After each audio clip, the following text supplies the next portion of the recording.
so excited to be here with you today. Unfortunately, I cannot get my video to work, like my camera to work to show me. So you will not be seeing my face today. I've been working on this for like a half hour and I can't figure it out. So for whatever reason, but you can see my screen. So luckily for me, you can see my screen. Anyway, so excited to get to talk to you today about how to save money on summer travel. That's right. We are going to be diving into a really great topic today. So I love that you are here with me. First of all, I just wanted to give you, if you are watching, I wanted to give you a little update on what all of my people look like right now. My oldest daughter and son-in-law, and they're holding our dog, my dog, Jackson, are up in the top left corner, and then the top or the middle is my youngest daughter and her husband and holding their dog, who's an Aussie Doodle, who's a pretty big dog, but they are holding her. And then bottom left is me and my husband, Sean. That was us in Paris by the Louvre, in front of the Louvre. And then next to us is our son, Tristan, and his wife. And then the big picture on the far right is Sean and me we were at a Colorado's Rockies game, but we went so that we could see the Yankees play. Yankees are our team. And then there he is. He gets a screen all to himself. This is my new grandbaby. He is the cutest. He is just the best ever. So you can see he's right now, at time of recording, he is only 8 weeks old and he's just darling. We love him. He is the only one I have. So of course I can say he's the best grandbaby in the whole universe because he's my only one. So cute. All right, let's jump in and talk about our topic today. Are you worried about the cost of traveling this summer? If so, you are not alone. But here is the good news. You don't have to spend a lot more to travel this summer. All you have to do is make smarter, more thoughtful decisions, and we can totally get you where you want to be. So today I'm going to share with you 10 tips for spending less on your summer getaway. All right, let's jump into tip number one. My tip number one says, don't book the cheapest flight.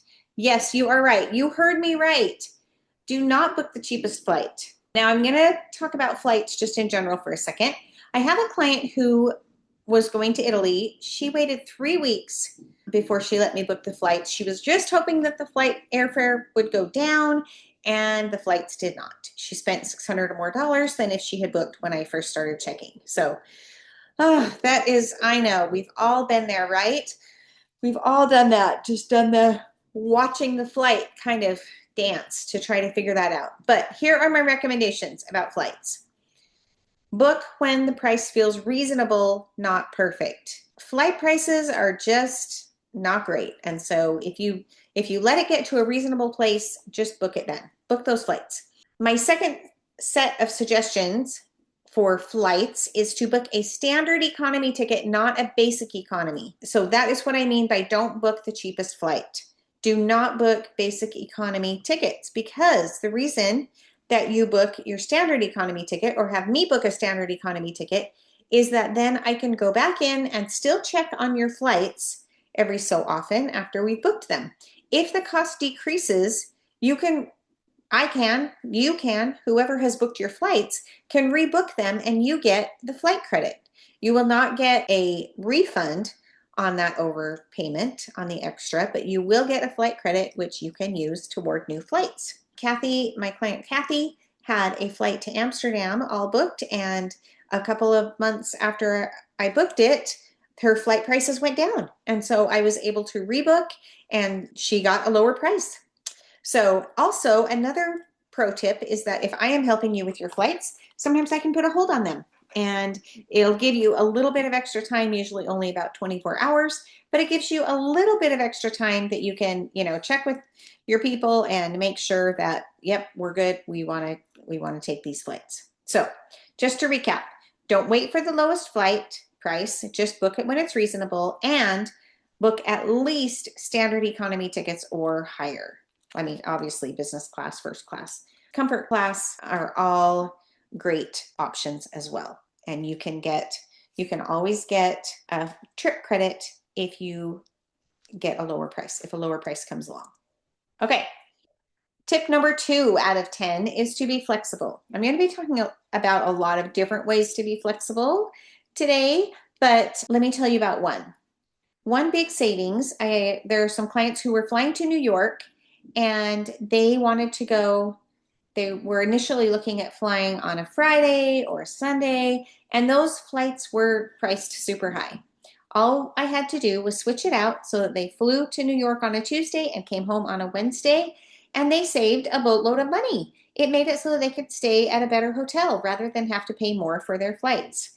So just be flexible on dates. That is a great way to be flexible. Another way to be flexible is to compare nearby airports that are within a few hours drive of you, because there might be a cheaper airport.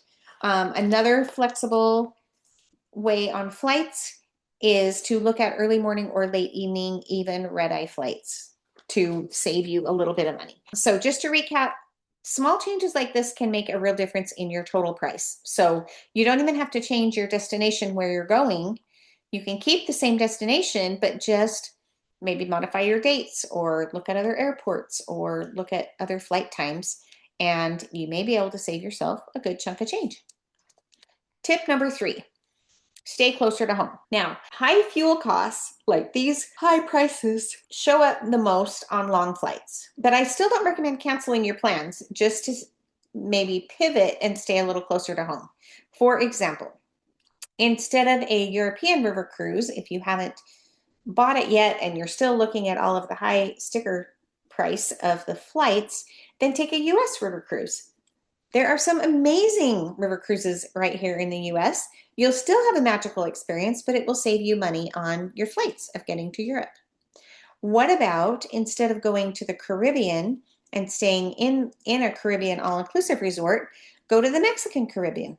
It's still beautiful. It still has those gorgeous clear blue waters and white sandy beaches, great service, great food, perfect relaxation, but you'll have a lower price tag because you are staying closer to home. Another suggestion is to enjoy a beach closer to home rather than across the country. So that trip that you were going to make across the country, stay closer to home, and you can save money on flights that way. Or you can swap out an ocean beach for a lake one if a lake beach would be closer. So just think of ways that you can stay a little bit closer to home, but not give up your vacation or the type of vacation that you wanted to have. Okay, tip number 4 is to be intentional with your upgrade. This is seriously one of my favorite things. So I have clients all the time who come to me and they want to stay in an overwater bungalow in Bora Bora. It is amazing, right? It's so awesome that you can stay in an overwater bungalow in Bora Bora. But that is serious sticker shock because it is so pricey. If you're not prepared for the sticker shock, I always suggest staying part of your time in a beach bungalow and part of your time in an overwater bungalow. For example, I have some clients who wanted to stay 7 nights total in Tahiti. And so I just split up their trips so that they were 3 nights in a beach bungalow in Moorea and then 4 nights in the overwater bungalow in Bora Bora.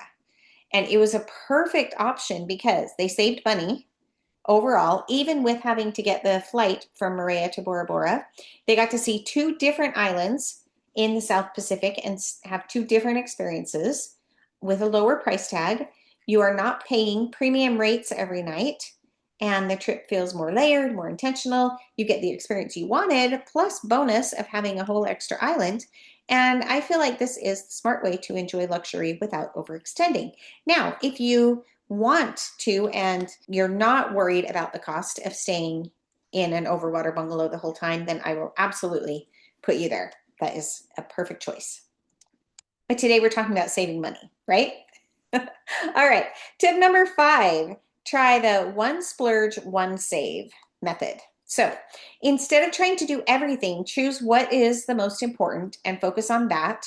Choose one area to elevate and another area to save money or to keep more simple. So examples might be a nonstop flight might be really important to you, but There might be some flights with just one stop that will save you some money, and then you can elevate a different experience. A second example might be your hotel that you're staying in or the room type.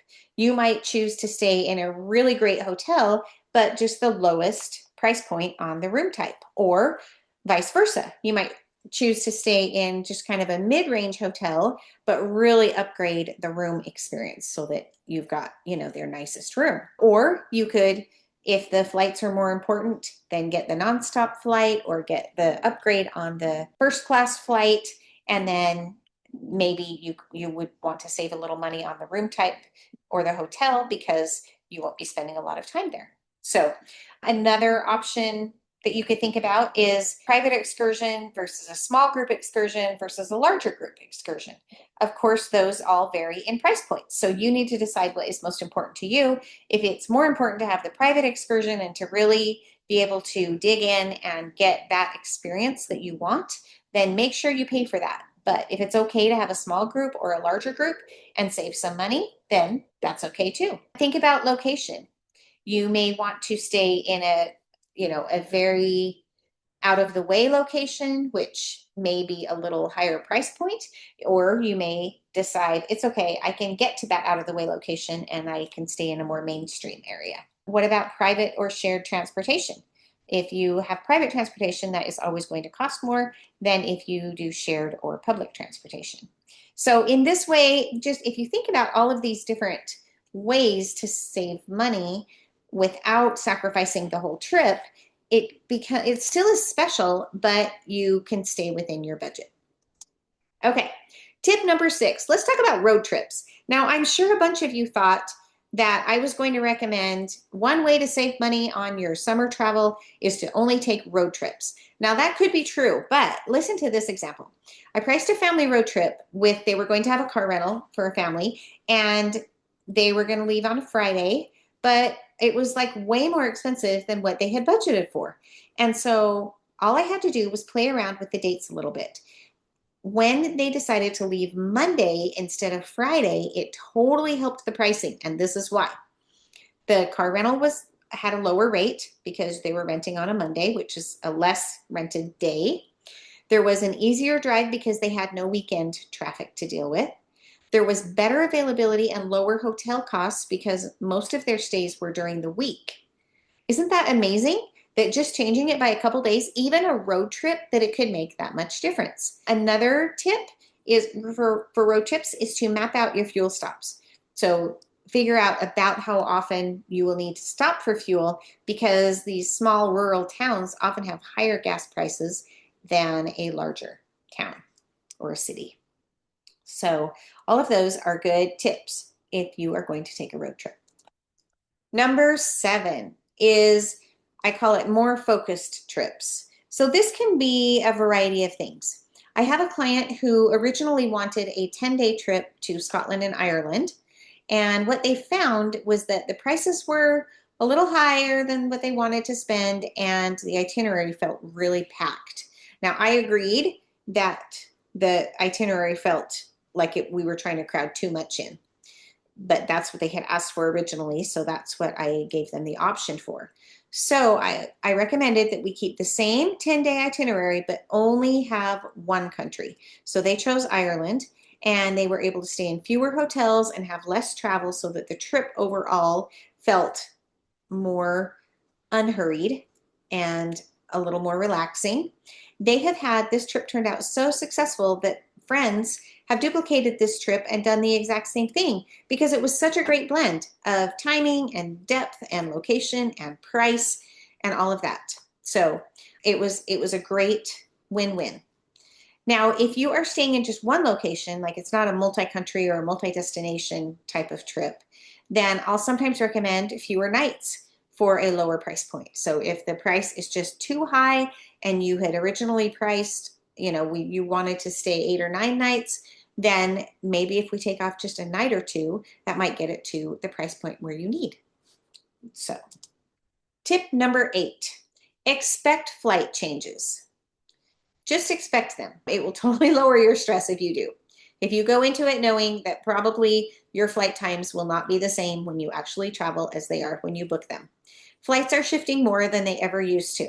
So here are my recommendations, and this is what I always do for my clients when I am booking trips.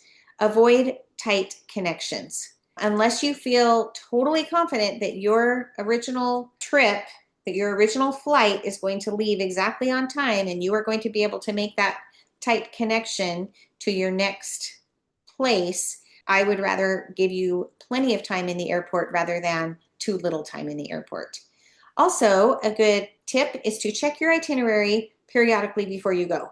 So just go in and check. You should get a notification if there is a flight schedule change, but just in case you miss it or somehow it doesn't get to you, just check your itinerary. If there is a flight schedule change that is drastic, then often you can choose a whole different flight or do something completely different with your trip at no extra cost or anything like that because they made the schedule change.